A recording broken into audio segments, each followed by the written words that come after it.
Hello everyone and welcome back to the session International Banking and Finance. In this subject, we are learning about chapter number 3, that is current exchange rate system. In earlier lecture, we have studied meaning of fluctuating exchange rate, features of fluctuating exchange rate and advantages of fluctuating exchange rate. In this lecture, we will study about disadvantages of fluctuating exchange rate and distinction between fixed exchange rate and fluctuating exchange rate.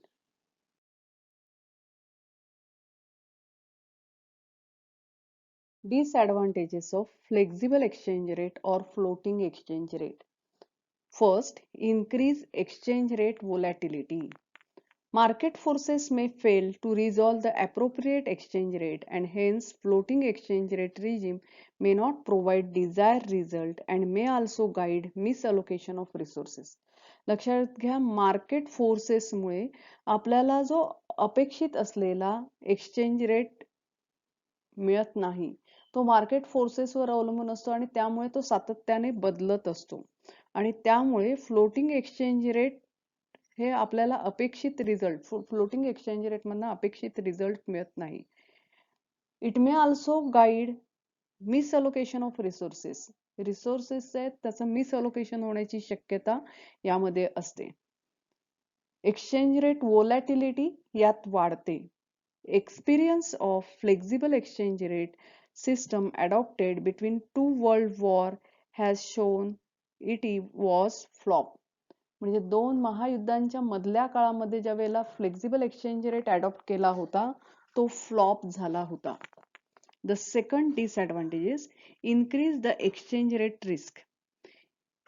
Unless sound hedging mechanism is there, the importer and exporter may face uncertain exchange rate risk. म्हणजे flexible exchange rate असतो किंवा floating exchange rate ज्या वेळेला असतो त्यावेळेला hedging mechanism adopt करणं आवश्यक आहे. कशासाठी तर इम्पोर्टर आणि एक्सपोर्टर जे आहेत त्यांना एक्सचेंज रेट रिस्क पासून त्यांना संरक्षण मिळण्यासाठी आणि त्यामुळे फ्लेक्झिबल एक्सचेंज रेट मध्ये हेजिंग मेकॅनिझम शिवाय इम्पोर्टर आणि एक्सपोर्टर यांचे एक्सचेंज रेट रिस्क पासून संरक्षण करता येत नाही. Third, inflationary pressure. Flexible exchange rate system involves greater chance of inflationary effect of exchange depreciation on domestic price level of the country. आता इन्फ्लेशन याचा अर्थ काय तर चलनवाढ. चलनवाढ म्हणजेच काय तर प्राइस रेट वाढतात म्हणजे गुड्स आणि सर्व्हिस महाग होतात. तर inflationary pressure flexible exchange rate system involves greater chance of inflationary effect of exchange rate depreciation. सातत्याने एक्सपोर्ट वाढण्यासाठी एक्सचेंज रेट डेप्रिसिएशन केलं जातं on domestic price level of the country आणि एक्सचेंज रेटची किंमत म्हणजे त्यामुळे काय होतं इम्पोर्ट्स महाग होतात पण एक्सपोर्ट स्वस्त होतात आणि त्यामुळे डोमेस्टिक प्राइस लेवलवर त्याचा परिणाम होतो.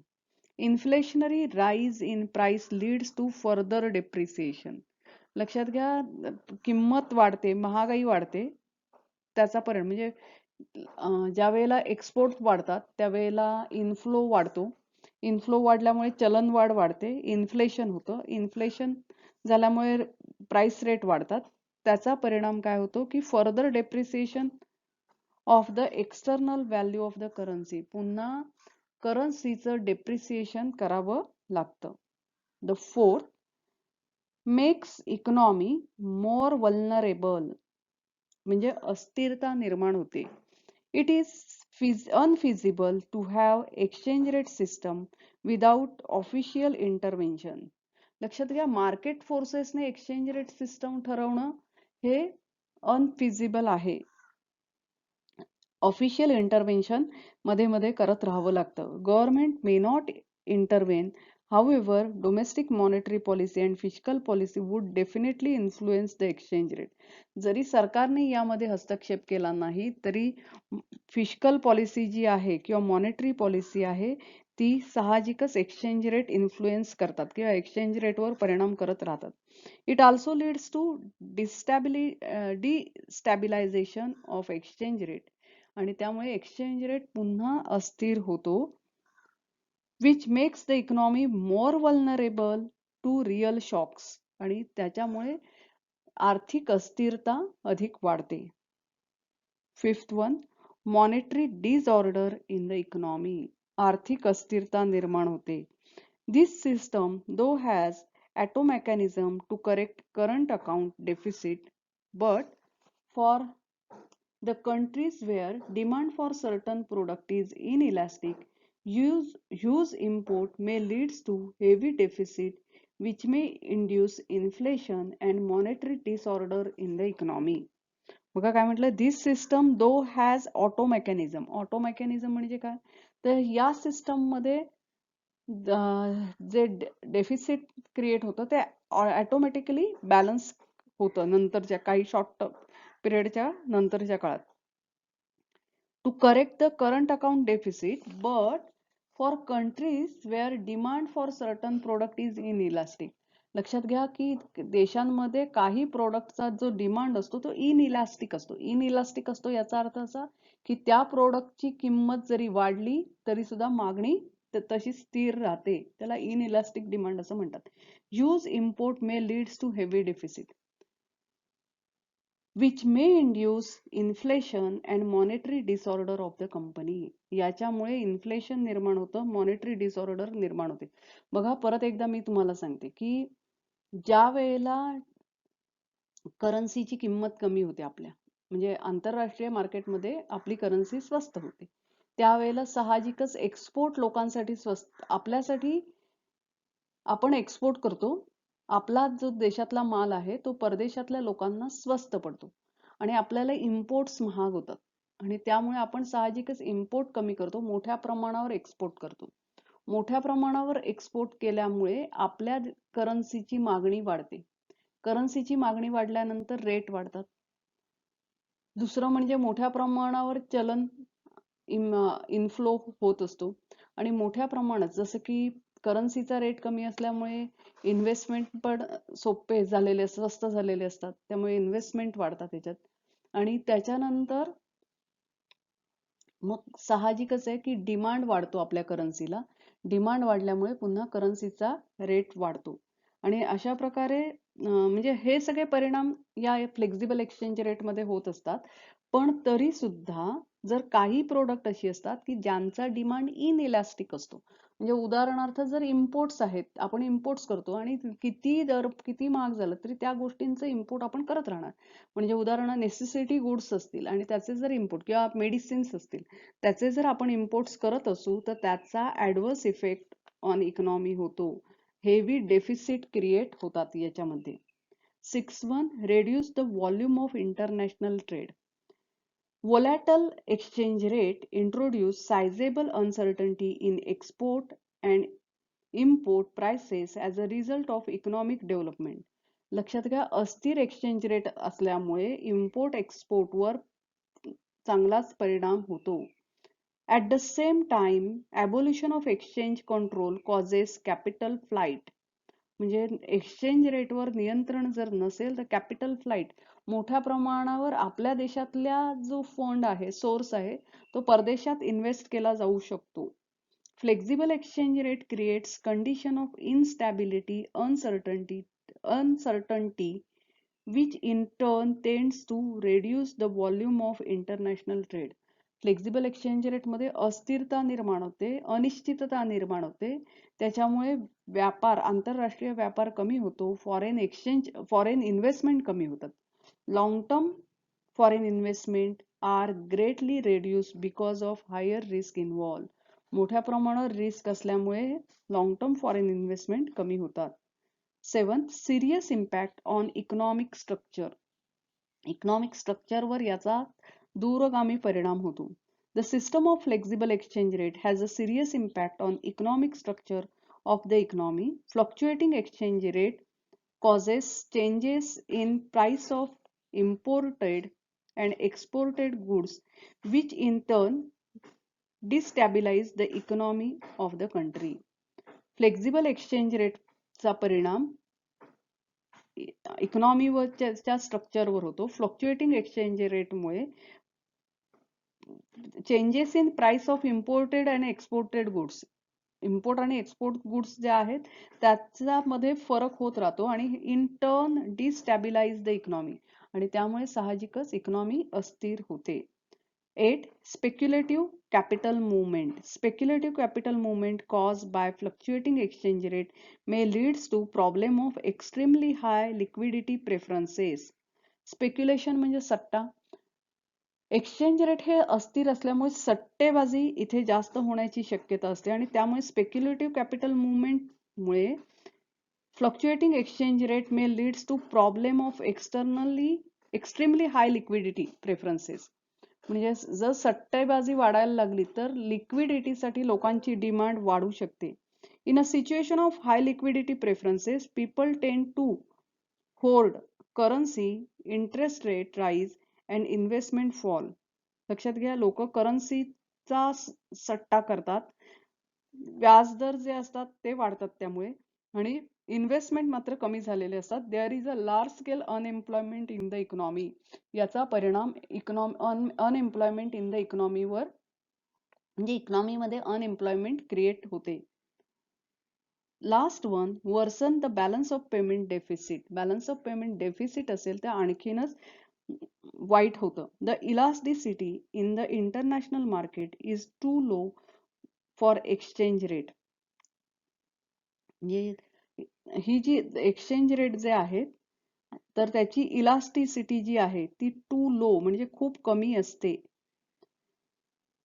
Variations to operate effectively in bringing about automatic equilibrium. आपण असं म्हणतो की फ्लक्च्युएटिंग एक्सचेंज रेटमध्ये इलास्टिसिटी वाढल्यामुळे, म्हणजे डिमांड आणि सप्लायवर मार्केट फोर्सेसवर करन्सीचा रेट अवलंबून असतो, त्यामुळे त्याचे काही कालावधीनंतर पुन्हा विरुद्ध रीतीने परिणाम होतात. म्हणजे करन्सीचा रेट जरी बाजारात कमी झाला तरी त्याच्यानंतर काही दिवसांनी तो परत वाढतो, पण असं नेहमीच होतं असं नाही. ऑटोमॅटिक इक्विलिब्रियम प्रत्येक वेळेलाच इफेक्टिव्हली ऑपरेट होतं असं नाही.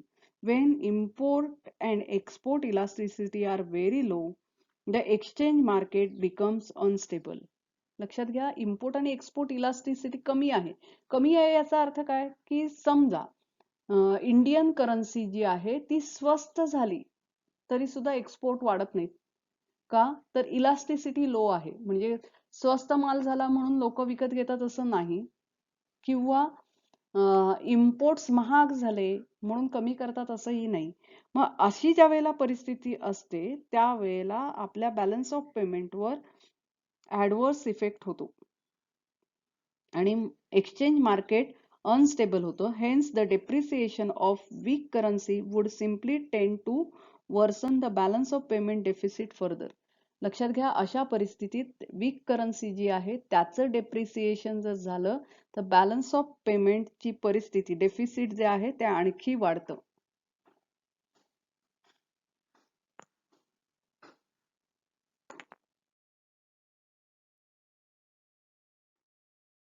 So now we will discuss about distinction between fixed and fluctuating exchange rate. The first one, value of currency was decided by central bank of the country. In fixed exchange rate, fix exchange rate मध्ये करन्सीचा जो rate आहे तो central bank ठरवते.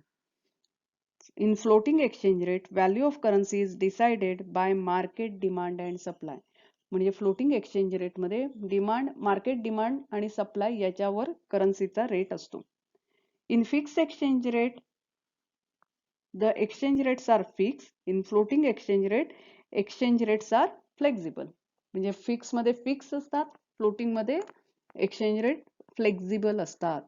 Third, the change in exchange rate took place by official action called devaluation or revaluation. लक्षात घ्या, fix exchange rate मध्ये जर एक्सचेंज रेट बदलत असतील ऑफिशियल ऍक्शनने, म्हणजे सेंट्रल गव्हर्नमेंटने किंवा सेंट्रल बँकेने ठरवल्यामुळे जे एक्सचेंज रेट बदलतात त्याला डिव्हॅल्युएशन, म्हणजे कमी झाले तर डिव्हॅल्युएशन असं म्हणतात. एक्सचेंज रेट वाढला तर रिव्हॅल्युएशन असं म्हणतात. In flexible exchange rate, change in exchange rate is by market action represented by depreciation or appreciation. Flexible exchange rate मध्ये जो एक्सचेंज रेट बदलतो तो मार्केट फोर्सेसमुळे बदलतो. जर करन्सीची किंमत कमी झाली तर त्यावेळेला डेप्रिसिएशन असं म्हणतात, डेप्रिसिएशन ऑफ द करन्सी, आणि किंमत वाढली तर ॲप्रिसिएशन ऑफ करन्सी असं म्हणतात. लक्षात घ्या, या दोन्ही ज्या स्थिती आहेत, रिव्हॅल्युएशन आणि ॲप्रिसिएशन आणि डिव्हॅल्युएशन आणि डेप्रिसिएशन सेम आहेत. फक्त डिव्हॅल्युएशन आणि रिव्हॅल्युएशन फिक्स मध्ये म्हणतात, फ्लोटिंग मध्ये त्याला डेप्रिसिएशन आणि ॲप्रिसिएशन असं म्हणतात. Due to stability, use of derivative and risk management system did not exist. Exchange rate स्थिर असल्यामुळे डेरिव्हेटिव्ह रिस्क मॅनेजमेंट सिस्टम ही अस्तित्वात येत नाही. Due to variability in exchange rate, the use of derivative and exchange rate management techniques is critical. लक्षात घ्या, floating exchange rate मध्ये exchange rate स्थिर नसल्यामुळे आपल्याला डेरिव्हेटिव्ह रिस्क मॅनेजमेंट टेक्निक हे याचा उपयोग करायला लागतो, हे आवश्यकता आहे. Stability of exchange rate promoted trade and investment. स्थिर एक्सचेंज रेटमुळे व्यापार वाढतो, इन्व्हेस्टमेंट वाढतात. A market determine exchange rate is transparent mechanism and therefore reflect correct status of underlying economy. लक्षात घ्या, यामध्ये फ्लोटिंग एक्सचेंज रेट मध्ये एक्सचेंज रेट हा market mechanism मुळे मार्केट ठरवतं फ्लोटिंग एक्सचेंज रेट, आणि त्यामुळे इकॉनॉमीचं करेक्ट स्टेटस काय आहे ते आपल्याला फ्लोटिंग एक्सचेंज रेट मध्ये कळतं.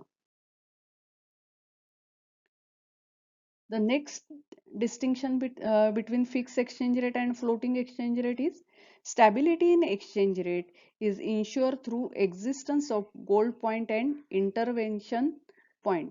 फिक्स एक्सचेंज रेट मध्ये ही जी स्थिरता आहे त्या स्थिरतेला निश्चितता गोल्ड पॉइंट्स किंवा इंटरव्हेन्शन पॉइंट मुळे मिळते. There is no such concept in this floating exchange rate. Gold points किंवा इंटरव्हेन्शन पॉइंट हा काही कन्सेप्ट फ्लोटिंग एक्सचेंज रेट मध्ये नाही. By implication, central bank were required to parity rates through intervention. लक्षात घ्या, fix exchange rate मध्ये central bank parity rate ठरवणं आवश्यक असतं. सेंट्रल बँकेला याच्यात इंटरव्हेन्शन हस्तक्षेप करावा लागतो. There is no mandatory requirement for central bank to participate in market. पण फ्लोटिंग एक्सचेंज रेट मध्ये सेंट्रल बँकेला मार्केटमध्ये पार्टिसिपेट होण्याची गरज नसते.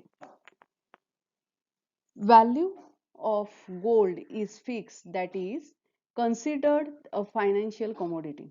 लक्षात घ्या, फिक्स एक्सचेंज रेट मध्ये सोन्याची किंमत स्थिर होती. It was considered as a financial commodity. ही एक आर्थिक कमोडिटी आहे असं सोन्याकडे बघितलं जात होतं.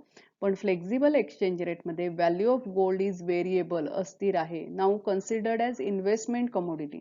सोन्याकडे इन्व्हेस्टमेंट म्हणून बघितलं जातं, कारण सोन्याचा जो दर आहे तो अस्थिर आहे. Rates were calculated as a ratio of gold contents into currency. Fix exchange rate मध्ये एक्सचेंज रेट कशावर ठरत होता, तर रेशिओ ऑफ गोल्ड कंटेंट, त्या करन्सी मध्ये किती सोनं आहे त्या सोन्यावर त्या करन्सी मध्ये दर ठरत होते. म्हणजे गोल्ड कॉइन्स होत्या, किती ग्रामचं, 1 ग्रामचं सोनं आणि अर्ध्या ग्रामचं सोनं असेल तर म्हणजे गोल्ड कंटेंट किती आहेत त्याच्यावर त्याचे दर ठरत होते. The exchange rate is calculated through a process of crossing using vehicle currency mechanism. पण फ्लोटिंग एक्सचेंज रेट मध्ये एक्सचेंज रेट हा व्हेइकल करन्सी मेकॅनिझमच्या माध्यमातून दर ठरवला जातो. फिक्स एक्सचेंज रेट मध्ये as a basket securing currency comprises of gold and USD, gold or gold and US dollar. Fix exchange rate मध्ये basket currency म्हटल्यानंतर सोनं किंवा सोनं आणि US डॉलरचा अंतर्भाव होत होता. In floating exchange rate, current asset basket securing issue of Indian rupee contains gold, foreign currency asset, SDR and government securities. तर करंट ॲसेट बास्केट जे आहे तर ते आपण काय त्याच्यात इंडियन रुपीचं करंट ॲसेट बास्केट जे आहे त्याच्यामध्ये सोनं, foreign currency asset, SDR special drawing rights आपण बघितलेला आहे त्याचा अर्थ, अँड गव्हर्नमेंट सिक्युरिटीज यांचा अंतर्भाव होतो.